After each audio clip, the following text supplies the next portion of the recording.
Podcast Bichos Tagarelas. Com Fábio Marçal e Ricardo Weg e gente convidada. Está no ar mais um Bichos Tagarelas, quarta-feira, dia 22 de maio de 2024. Senador abastece carros da família com verba pública. Parece que esse é o único, e a gente sabe que não é, mas é dinheiro público que é jogado pelo ralo pelos nossos queridos e amáveis parlamentares. Moraes, ministro do Supremo Tribunal Federal, defende a regulação para a inteligência artificial, a IA, com a atuação da ONU. A ONU já está fazendo isso em todo o mundo. Inclusive, eu fiz um curso da ONU sobre inteligência artificial. Então, ela já está preparada para isso, para termos uma eleição transparente no Brasil. Claro que vão ter as fake news, isso você não tenha dúvida, principalmente com a inteligência artificial. Mas vamos ver como será a eleição para prefeitos e vereadores em outubro. As notinhas das araras, os destaques internacionais, a Rádio ONU, nosso correspondente nos Estados Unidos, Carlos Kaminski, e o comentário de Renato Rossi, nosso especialista na indústria automobilística. Bem, vamos começar a trabalhar. O medíocre senador Alexandre Luiz Giordano, do MDB, manteve um perfil discreto desde que assumiu o cargo por ser suplente do Major Olímpio, do antigo PSL, que morreu em 2021 durante a pandemia, vítima de Covid-19. Ele tem chamado a atenção no meio político, porém, pela prestação de contas com combustíveis e seu périplo por restaurantes caríssimos de São Paulo. E você pagando tudo isso. Nós somos uns otários. E o Senado Federal deixando isso passar. É brincadeira. Levantamento feito pela Folha de São Paulo mostra gastos de mais de 336 mil com combustíveis que abasteceram carros de Giordano, de seu filho e de uma empresa da família. Com os preços atuais dos combustíveis nos postos, esse montante seria suficiente para dar 17 voltas na Terra. A média mensal de gastos com esse item, de cerca de R$9 mil, possibilitaria cruzar o Brasil em uma linha reta do Oiapoque ao Chuí 4 vezes por mês. O senador disse não haver irregularidade nos gastos e que não utiliza toda a verba disponibilizada. Ele ainda justifica o uso de veículos particulares para economizar e afirma que o Supremo Tribunal Federal já arquivou questionamentos sobre o seu gasto. A apuração, entretanto, não esmiuçava todos os detalhes de gastos de Giordano ao longo dos últimos 3 anos. Os dados encontrados no site do Senado apresentam limitações por misturar despesas como locomoção, hospedagem, combustível, alimentação, tudo no mesmo saco para confundir mesmo a imprensa e a transparência. Nessa categoria mais ampla, Giordano tem o 6º maior gasto desde que assumiu, com um total de R$515 mil. A reportagem da Folha localizou 336 mil em despesas exclusivamente com postos de gasolina, por meio de análise do nome dos estabelecimentos, que são de longe os maiores entre os senadores por São Paulo. Pelo mesmo recorte, o senador, o astronauta Marcos Pontes, por exemplo, gastou por volta de 10 mil em postos de gasolina e centro automotivos nos últimos 3 anos. Então gastou 26 mil e o nosso querido Giordano, que ninguém sabe quem é, gastou 336 mil. Então, Marcos Pontes gastou 26. No caso do Giordano, a maioria das notas está também concentrada no Alto Posto Mirante, R$183 mil, zona norte da capital paulista, região do escritório político e da empresa da família do senador. A reportagem localizou recibos com placas de veículos em nome do filho do senador Lucas Giordano, da empresa da família e do próprio parlamentar. Outro posto, o irmão Miguel, R$122 mil. O estabelecimento fica na cidade de Morungaba, uma cidade de menos de 14 mil habitantes no interior de São Paulo. O lugar abriga o Hotel Fazenda São Silvano, do qual Giordano é dono. Então, é uma festa. E gastando o dinheiro de vocês em gastos absurdos, como ele gasta nos restaurantes de luxo, como gastou 810, ele adora uma churrascaria, gastou R$810 na churrascaria Rodeio, em Cerqueira de César. O que acontece é o seguinte: eles não aprendem, eles gastam, eles acham que o dinheiro não é de ninguém, só que o dinheiro é público, o dinheiro é de você, e esses caras estão usando. Nós estamos passando no Rio Grande do Sul o pior momento da história do Rio Grande do Sul, que não tem nem gasolina lá, e esse senadorzinho, que ninguém sabe quem é, porque entrou no lugar, não era o suplente do senador, no Major Olímpio, que morreu de Covid, gastando 336 mil em combustível. Ajudava muito aí no Rio Grande do Sul.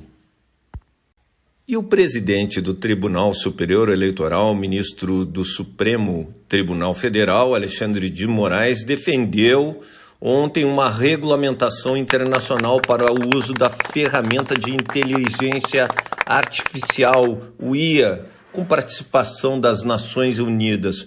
Para Moraes, essa tecnologia pode reforçar a desinformação e, com isso, influenciar o resultado das eleições. Eu não tenho dúvida disso. Eu fiz o curso da ONU de IA e é muito importante a ONU, porque ela já está trabalhando com isso há muito tempo.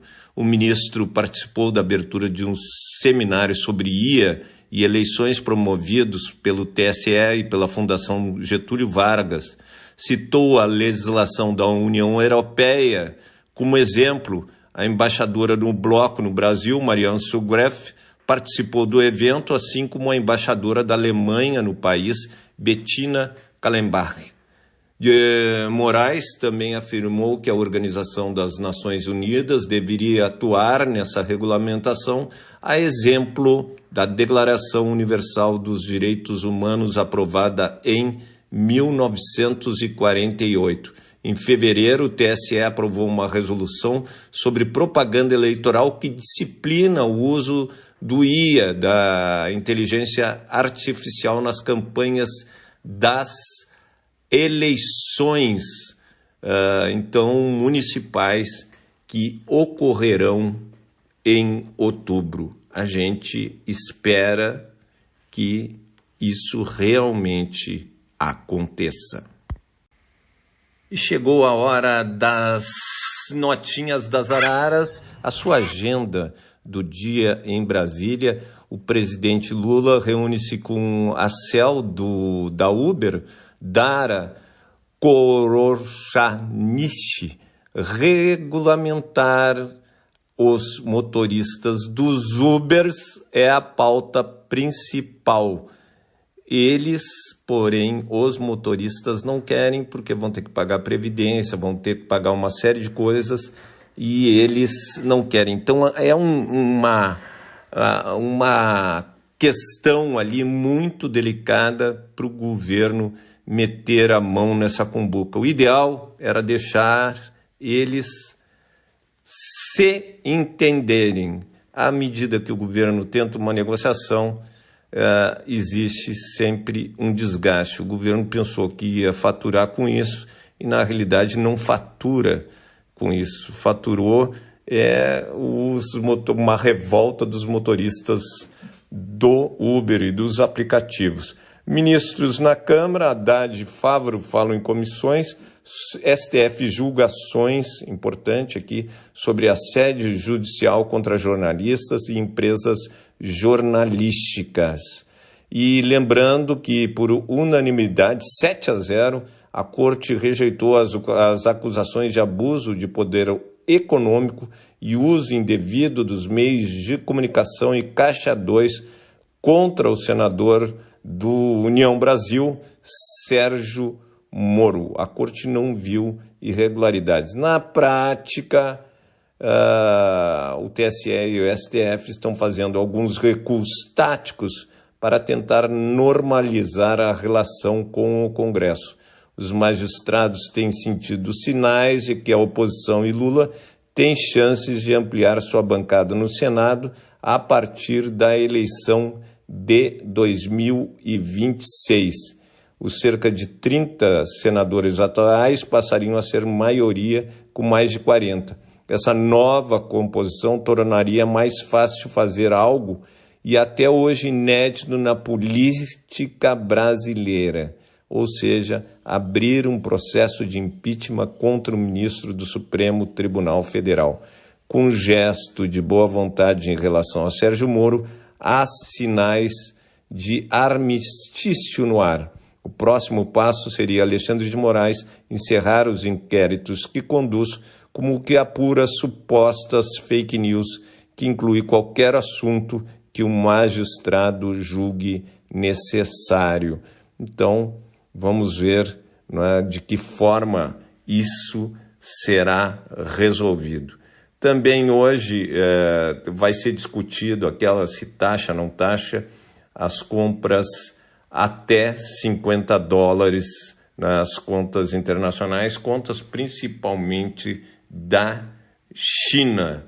O ministro Fernando Haddad negou que a taxação das importações será utilizada para compensar a desoneração da folha de pagamento das empresas e dos municípios, segundo o relator do projeto, Átila Lira, do PP do Piauí.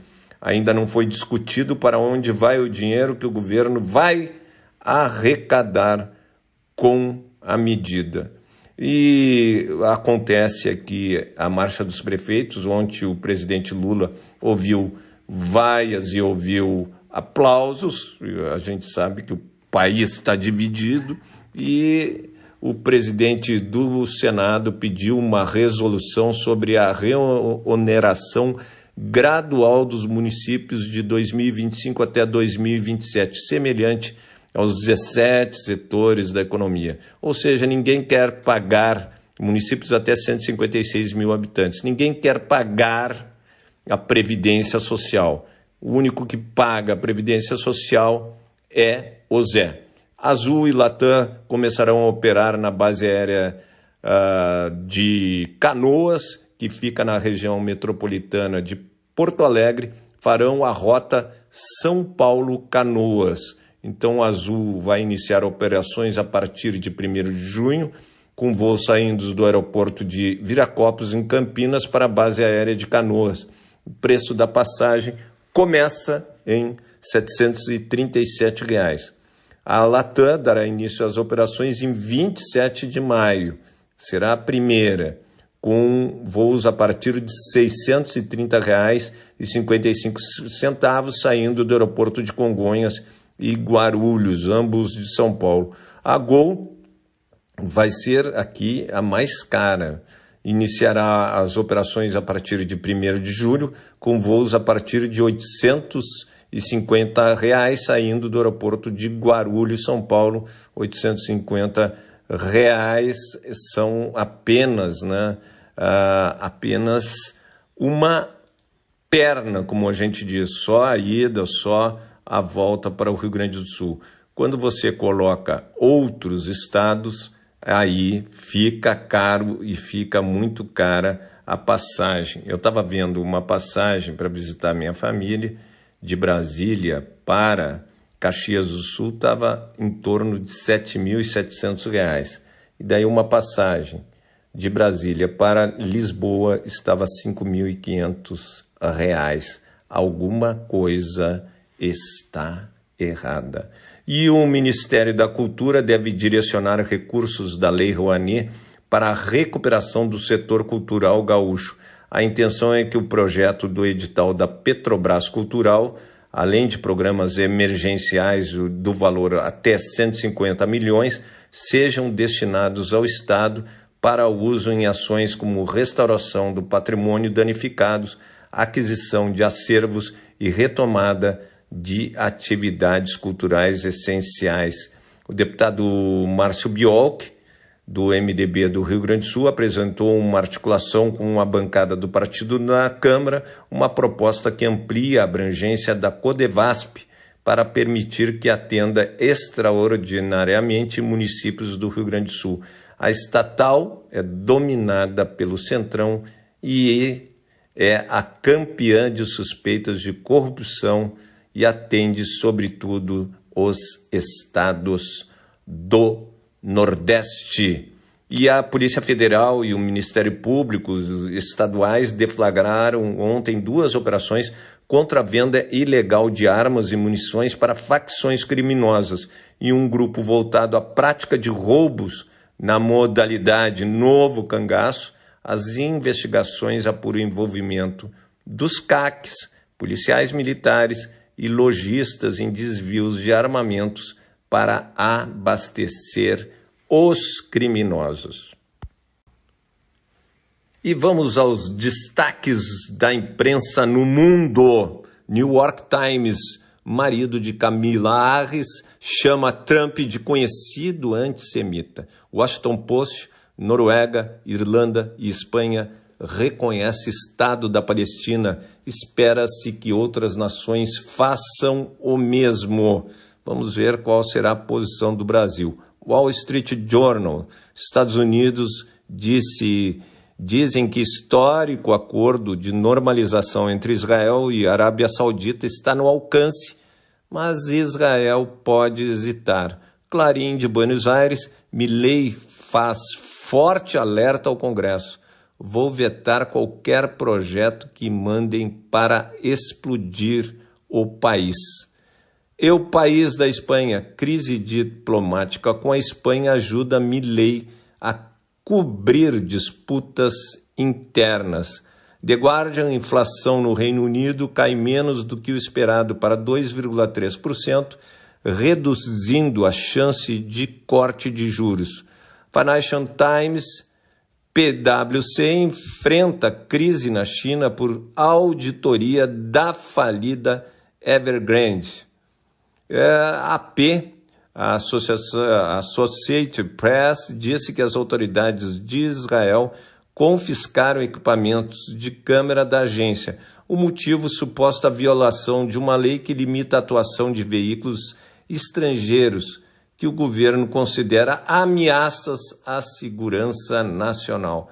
A AP forneceu transmissão ao vivo para a Al Jazeera, que foi fechada no país, mas depois os recupera. O ministro das Comunicações, Katz, de Israel, ordenou a devolução dos equipamentos à agência. Os Estados Unidos e organizações jornalísticas e o líder da oposição israelense, Yair Lapid, criticaram o governo e pressionaram pela devolução. E a Agência das Nações Unidas de Assistência aos Refugiados da Palestina disse que a distribuição de alimentos na cidade está suspensa por causa da falta de suprimentos e segurança. O centro de distribuição da organização está inacessível por causa de operações terrestres israelenses. E o vice-presidente do Conselho de Segurança da Rússia, Dmitry Medvedev, afirmou que qualquer decisão tomada na Conferência sobre a Paz na Ucrânia será nula e sem efeito para Moscou. o país não participará da reunião que será realizada na Suíça em 15 de junho. O Ministério da Defesa russo anunciou a primeira etapa do exercício militar de preparação e uso de armas nucleares táticas, pequeno poder explosivo. Declarou que a ação é realizada em resposta às declarações provocativas feitas por autoridades ocidentais. O bicho está pegando lá.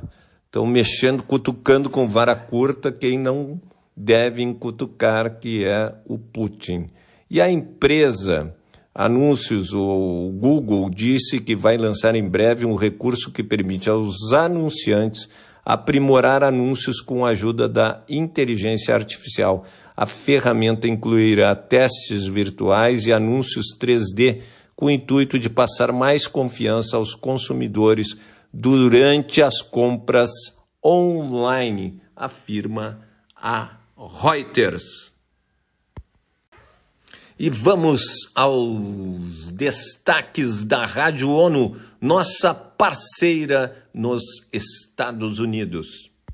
O Banco Mundial lançou nesta terça-feira o simulador de imposto sobre valor agregado, SINVAT na sigla em inglês, ferramenta interativa que permite aos usuários estimar o impacto da reforma tributária na renda das famílias brasileiras. O objetivo é ajudar a promover uma reforma tributária mais inclusiva. Com o SINVAT, o usuário pode realizar simulações alternando diferentes elementos da reforma e ver os impactos distributivos em comparação com o regime tributário definido pelo Projeto de Lei Complementar 68 de 2024. Com o mecanismo, também é possível fazer o cálculo tendo como base um imposto sobre valor agregado, IVA, fixo, de 20%. A economista principal do Banco Mundial para o Brasil, Shirin Mahdi, enfatiza a importância de usar evidências concretas e sugestões baseadas em dados para inspirar o texto final da reforma tributária. Com dados oportunos, os formuladores de políticas podem tomar decisões informadas que têm grandes impactos positivos, especialmente para populações vulneráveis.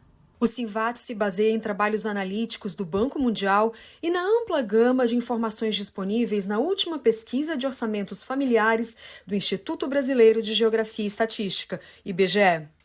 Análises feitas com o SINVAT revelam que, em um sistema com uma alíquota padrão única, os 10% mais pobres da população brasileira pagariam o maior imposto sobre o consumo em relação à própria renda.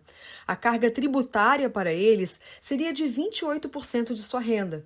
Para os 10% mais ricos, a carga tributária seria de apenas 8,2%.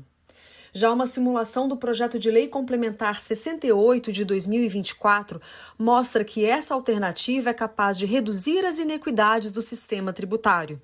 O SINVAT mostra ainda que novas ampliações da cesta básica podem ser uma maneira ineficiente de ajudar os mais pobres. Um link para a ferramenta está disponível no site do Banco Mundial no Brasil, www.bancomundial.org.br. Do Banco Mundial para a ONU News, Mariana Cerati. A capital sul-coreana acolhe líderes e empresas globais de inteligência artificial. Desde esta terça-feira, em cúpula, se pretende desenvolver esta tecnologia com segurança. Estão na mira da cimeira da IA, em Seul, abordar o controle de riscos, novos acordos, possíveis riscos e formas de promover benefícios e inovação.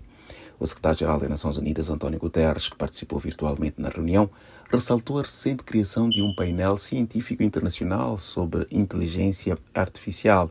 Para Guterres, a exclusão digital não pode tornar-se exclusão da inteligência artificial. Ele sugere reunir recursos e conhecimentos especializados para se aproveitar o potencial para metas globais ao reduzir desigualdades, promover os objetivos de desenvolvimento sustentável e não deixar ninguém para trás. A Cimeira de Seul dá sequência à Cimeira de Segurança realizada em novembro passado em Bletchley Park, no Reino Unido, tratando da inteligência artificial. Os países participantes no evento concordaram em atuar coordenados para conter riscos colocados pelos avanços no setor. Da ONU News em Nova York, Eleutério Gavan. O Ministério da Educação trabalha em um novo calendário para o período de inscrições dos moradores do Rio Grande do Sul, em estado de calamidade pública devido às fortes chuvas e enchentes. Os moradores do estado terão um período extra para se inscrever no Enem 2024. O anúncio foi feito pelo ministro de Estado da Educação, Camilo Santana, durante entrevista com veículos de imprensa no Palácio do Planalto. Todos os alunos que não têm direito à inscrição gratuita do Enem serão isentos do pagamento da inscrição. Isso, a previsão é que seja aproximadamente 40 mil alunos, então todos serão isentos, representa algo em torno de 3 milhões e meio de reais. E o INEP, como as inscrições do Enem começam agora dia 27 de maio, o INEP irá divulgar um calendário exclusivo para o Rio Grande do Sul, até porque nós vamos aguardar um pouco como vai se comportar o quadro dos municípios afetados do Rio Grande do Sul para apresentar um calendário exclusivo do Enem para os alunos daquele estado. Os habitantes do Rio Grande do Sul também poderão se inscrever no período regular. O cronograma do Instituto Nacional de Estudos e Pesquisas Educacionais Anísio Teixeira, o INEP, definiu o período de inscrições entre 27 de maio e 7 de junho. As provas serão aplicadas nos dias 3 e 10 de novembro. O Ministério também vai garantir a isenção da taxa de inscrição, que custa R$ 85, para todos os moradores do estado que quiserem fazer a prova. O MEC também abriu um novo período de inscrições do Exame Nacional para Certificação de Competências de Jovens e Adultos, o ENSEJA 2024, especificamente para as pessoas que residem no Rio Grande do Sul. O prazo vai de 13 a 24 de maio e terá as suas provas aplicadas pelo INEP no dia 25 de agosto. De Brasília, Rafael Borges. E diretamente de Nova York, Carlos Kaminski, o nosso correspondente no solo americano. Olá, Ricardo Weg, olá, Fábio Marçal, olá, Renato Rossi, bichos tagarelas. Aqui Carlos Kaminski, de Nova York. E a eleição presidencial aqui nos Estados Unidos, que acontece em novembro, promete ser de muitas surpresas. Depois de anos de domínio democrata, Nevada pode estar escapando do alcance de Joe Biden. O Silver State não apoia um candidato presidencial republicano desde George W. Bush, em 2004. Mas as pesquisas desse ano, até agora, mostram Donald Trump com uma liderança. Por quase 2 décadas, Nevada foi uma das oportunidades mais promissoras para os democratas no campo político, um epicentro do poder de trabalho com uma população jovem e altamente diversificada que detinha muitos dos elementos de uma coalizão democrata vencedora.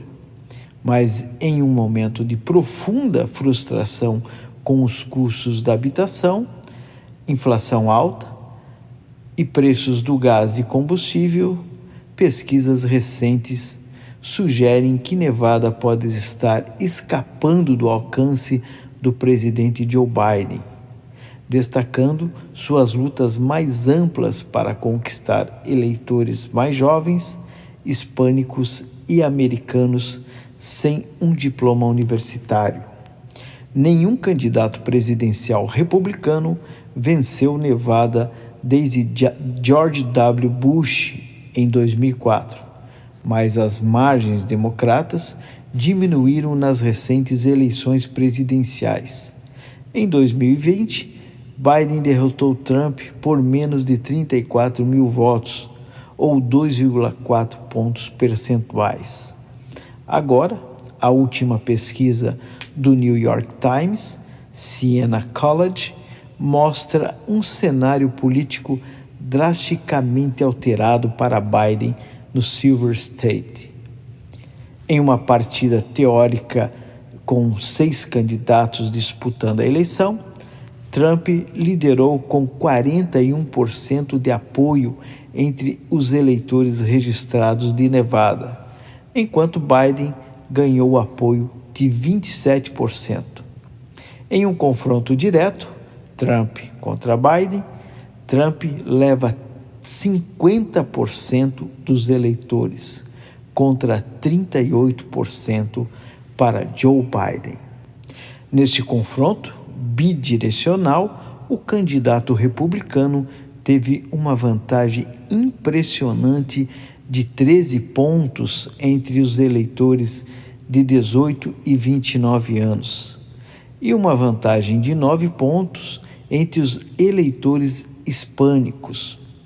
Dois grupos que Biden venceu facilmente em 2020, de acordo com as pesquisas que foram apresentadas naquela época. Entre os eleitores que não têm um diploma de bacharel, um grupo demográfico que nas últimas eleições mudou para os republicanos, Trump tinha uma vantagem de 21 pontos sobre Biden. Apenas 27% dos habitantes de Nevada têm um diploma de bacharel ou superior, de acordo com os dados do censo. Interessante também é como os eleitores observam os dois principais candidatos. Duas escolhas ruins, disse Jeffrey Stoltz, um stagehand de Las Vegas. Trump tem sido um criminoso a vida toda e Biden é muito velho. Ele não está fazendo um bom trabalho. Chame de embrulho, vá para casa e aproveite a sua vida. Mas não temos ninguém para colocar no lugar deles, acrescentou Stoltz. Além dos problemas econômicos que já citamos, Joe Biden também sofre uma pressão muito grande pela forma com quem vem conduzindo as negociações para um cessar-fogo entre Israel e Hamas. Na verdade, Joe Biden quer um cessar-fogo, mas enviou muitas armas, deu munição a Israel. E o eleitorado sabe que essas vítimas lá, esses mais de 34 mil mortos na faixa de Gaza, segundo os números mostram, em torno de 25 mil civis foram mortos, o restante foram combatentes do Hamas. A população sabe que as bombas norte-americanas mataram esses civis. Tanto é que Joe Biden enfrentou semanas aqui de protestos nas universidades norte-americanas. Também, outro fator que pesa contra Biden realmente é a idade. O eleitorado tem uma desconfiança muito grande pela capacidade, não só pela idade, mas pela sua capacidade de continuar por mais 4 anos. Alguns eleitores acham que Biden já não tem uma memória boa para continuar na presidência da República. A bem da verdade é que o jogo eleitoral começa mesmo depois das convenções em agosto. Depois que os candidatos forem homologados, aí sim nós teremos aí a disputa que promete ser uma das mais empolgantes das últimas décadas aqui nos Estados Unidos. Essa é a minha informação. Um forte abraço a todos. Se você quer ouvir o melhor sobre a indústria automobilística brasileira, você não tenha dúvida, ouça diariamente o Renato Rossi aqui no Bichos Tagarelas. Alô, amigos de Bichos Tagarelas, aqui Renato Rossi. Eu me atrasei na entrega do meu podcast porque nós estamos numa situação dramática, uma situação que só as pessoas que vivem aqui sabem o que essa enchente está causando em Porto Alegre. Porto Alegre está debaixo d'água Foi até interessante para mim, porque eu escrevi uma matéria para o portal da Record sobre o efeito da água. Agora um test drive de carro vira uma matéria paralela, né? O efeito da água sobre veículo motorizado. É até um lugar comum, né? É lógico que essas tragédias climáticas, elas inviabilizam a mobilidade urbana, a mobilidade rodoviária, a mobilidade em toda uma região. Você acaba ilhado, ou você foi salvo, ou você mora em algum lugar preservado da cidade. Porto Alegre eu citei mais de uma vez que é uma cidade em 2 níveis. Como era uma região, nós temos uma cidade de mais de 250 anos, como era uma região montanhosa e muitas dessas montanhas e morros não foram nivelados, não foram retificados, é uma cidade que ela se estabelece em diversos planos. Eu moro, por exemplo, aqui no bairro Bela Vista, que é um bairro alto de Porto Alegre, onde já não houve enchente nenhuma. A vida transcorreu normalmente, mas você é atingido paralelamente. Você está Você é um ser gregário, você é um ser coletivo, você não é único. Então ninguém vai ficar imune a nada. Nessa semana, há 2 dias, voltou a água para várias regiões de Porto Alegre. Nós passamos aí uma semana sem água, improvisando. E também hoje, por exemplo, a água está terrivelmente reduzida, porque está havendo problemas na região de bombeamento de água em Porto Alegre, da água que é captada no Lago Guaíba e é jogada para as hidráulicas, né? A região de Porto Alegre, onde essa água sofre purificação, limpeza, mas essas bombas de sucção, elas estão tomadas, elas estão sem força desligadas, inclusive, para problemas evitarem choques elétricos. E algumas dessas bombas já estavam estragadas, inclusive já estavam precárias e estragaram completamente. Aliás, uma outra coisa que deve ser comentada, mais uma vez, que nada dessas tragédias que acontecem principalmente em países terceiro-mundistas, e mesmo elas têm atingido com intensidade também países do primeiro mundo, basta nós lembrarmos dos incêndios destrutivos na Califórnia. Estados Unidos da América está entrando agora na primavera-verão, e no verão, com certeza, esses incêndios vão voltar, porque os níveis de poluição nos Estados Unidos da América não foram reduzidos. Está muito longe a descarbonização da sociedade norte-americana. Um país que tem 270 milhões de veículos, a gasolina é um negócio brutal, que é jogado de dióxido de monóxido de carbono no ar todos os dias, na atmosfera.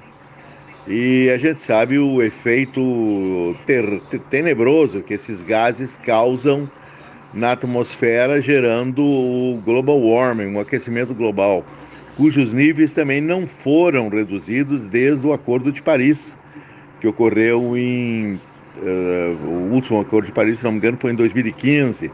De lá para cá, pelo contrário, os níveis de poluição aumentaram no mundo. A indústria automobilística, que produz em torno de 110 milhões de veículos no mundo, ela está produzindo 1% somente, e esses veículos são mais dedicados ao mercado chinês de veículos elétricos. E, portanto, a carbonização, ela não está acontecendo na aceleração necessária. Já foi denunciada a questão do aumento da temperatura de 1,5 graus, e que geraria a invasão dos oceanos nas áreas litorâneas do mundo, acabando também com as ilhas do Oceano Atlântico, do Oceano Pacífico, com o deslocamento provável de milhões de seres humanos. Já não basta todos os deslocamentos humanos tenebrosos que estão havendo no mundo, né? Desde a população da Ucrânia fugindo do país, que já está semi-destruído, está numa guerra sem futuro contra o poderio bélico da Rússia. A questão de Gaza, dos deslocados de Gaza, que não tem mais para onde fugirem, mas ainda milhares estão conseguindo sair daquele território condenado pelo fascismo do Netanyahu, né, que para mim é um genocida, já fez a sua vingança e levou essa vingança muito além do necessário. Então são dados realmente humanos também, que já são catastróficos, né? Porque essa geopolítica complicada que nós temos, cada vez mais o enfrentamento de grandes potências, gera também esses efeitos colaterais nos seres humanos. As guerras são tremendamente disruptivas para seres humanos e para a economia global. Então é um momento de grande complicação, e quando se tem uma complicação no microcosmo, como uma cidade como Porto Alegre, de 1.300.000.000 de habitantes, o estado do Rio Grande do Sul, que foi atingido, mais de 400 municípios, você vê como uma tragédia quando você sofre isso, você está vendo essas tragédias na mídia, você está protegido, né? Porque você está vendo na tela do computador, nas telas de TV, pelas diversas mídias, mas você não está participando daquilo ali. Quando uma tragédia dessas nos atinge, aí você vê o que é, aí você sente na pele, sente na disrupção dos seus negócios, da sua profissão. Eu, por exemplo, meu programa de rádio saiu do ar, minhas participações em outras mídias foram interrompidas, tudo isso é um prejuízo financeiro, um prejuízo emocional, um prejuízo de meu status profissional, isso é o mínimo, né? Porque a minha casa não foi atingida, mas a casa da mãe da minha esposa, da irmã da minha esposa, foram destruídas. A empresa familiar que fabrica válvulas industriais para ordenhadeiras foi arrasada. Não quer dizer que não tenha recuperação, a estrutura das casas está ainda de pé. Mas imagina uma casa inundada praticamente até o teto. O que isso representa de prejuízo material e emocional? E você, que participa da família, por ser casado com uma das filhas, né, do Angel Nemetev, que já morreu há 2 anos atrás, que foi fundador dessa empresa, a Madema, que fabrica válvulas industriais. Eu até acho que o seu Angel, ele morreu antes de ver a sua firma destruída. Ele poderia morrer de ataque cardíaco, talvez, já era um homem idoso. Seria um drama na vida dele ver o que ele construiu destruído. Então aí a gente sente o que é o efeito do aquecimento global. E aqui, particularmente em Porto Alegre, como eu disse, o microcosmo de uma catástrofe que hoje é global, também essa cidade, principalmente a enchente em Porto Alegre, como também de outros lugares, onde diques foram destruídos, onde estradas mal construídas simplesmente afundaram, onde carros foram tragados por aluviões que vieram de morros, justamente porque foram permitidas construções irregulares em encostas que causam assoreamento do terreno. A falta de vegetação gera esses deslizamentos de terra que soterraram aqui no Rio Grande do Sul um número ainda não contabilizado, porque essas pessoas estão debaixo da terra. E quando você vê a sua cidade destruída, e domingo eu andei com a minha esposa no bairro Sarandi, onde as casas da família dela foram destruídas, é um bairro que moram mais de 50 mil pessoas, e é trágico. Você de repente sai de uma avenida que está razoavelmente protegida, a Avenida Cis Brasil, onde a água chegou à margem dela, mas não entrou, e você entra no bairro e de repente você vê pessoas com água pelo pescoço, caminhando. E aí você para na margem numa rua, não entra mais nessa rua, e eu fui inclusive por lugares paralelos, porque conheço o bairro, que não é permitida a entrada. É trágico.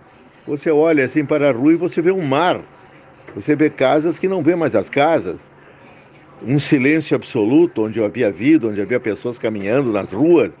É cruel. E aí eu falo de um outro fator, que é também a incúria, é a prepotência, é a politicália, é a incompetência de governantes, que aqui em Porto Alegre deixaram as comportas enferrujarem, deteriorarem. As 6 ou 8 comportas no chamado Muro da Mauá, que separa o lago do centro histórico de Porto Alegre. Essas comportas não contiveram a água. As bombas que deveriam bombear a água que entrava de volta ao Guaíba estão quebradas, estão queimadas. Manutenção não foi feita nesses últimos anos. É tudo uma questão de negligência nesse país em todos os setores. É impressionante. Um amigo meu me contava ontem, o Sérgio Quintanilha, que ele pousou em Brasília com um avião da TAM com um motor só. Olha, meu amigo, isso é um risco mortal. Se sabe que tudo bem, um avião funciona só com motor, um Boeing 737-800 funciona, mas é um perigo total.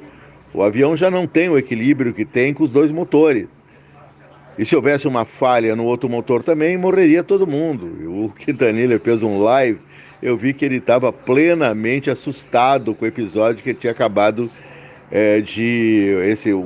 o efeito posterior do susto que todos passaram. Quer dizer, companhias aéreas também sucateadas.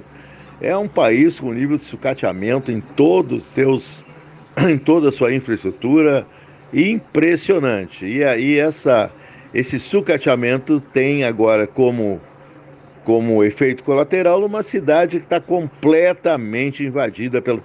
Eu acredito que Porto Alegre esteja em 70%, 80% debaixo das águas.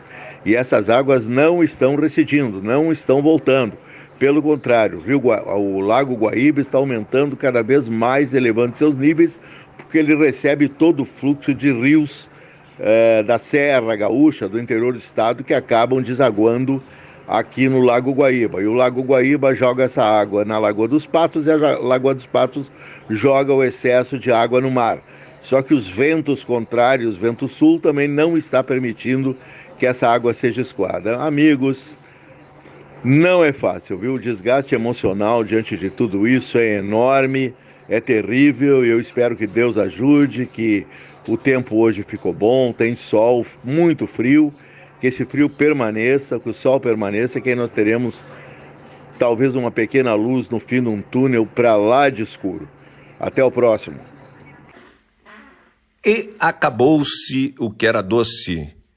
Nossos agradecimentos ao Cielito Rebelato Júnior, publicitário e nosso editor, ao Ricardo Egg, nosso produtor, diretor, apresentador e mestre em marketing digital, ao nosso amigo Carlos Kaminski, nosso super correspondente em Nova York. Também agradecer a nossa parceira Rádio ONU, ao meu querido Renato Rossi, nosso especialista na indústria automobilística, e agradecer você, ouvinte. E lembrando sempre, curta o Bichos Tagarelas. O Bichos Tagarelas precisa da audiência de vocês e nós esperamos amanhã, 23 de maio, mais um dia com Bichos Tagarelas de quinta-feira. Até amanhã.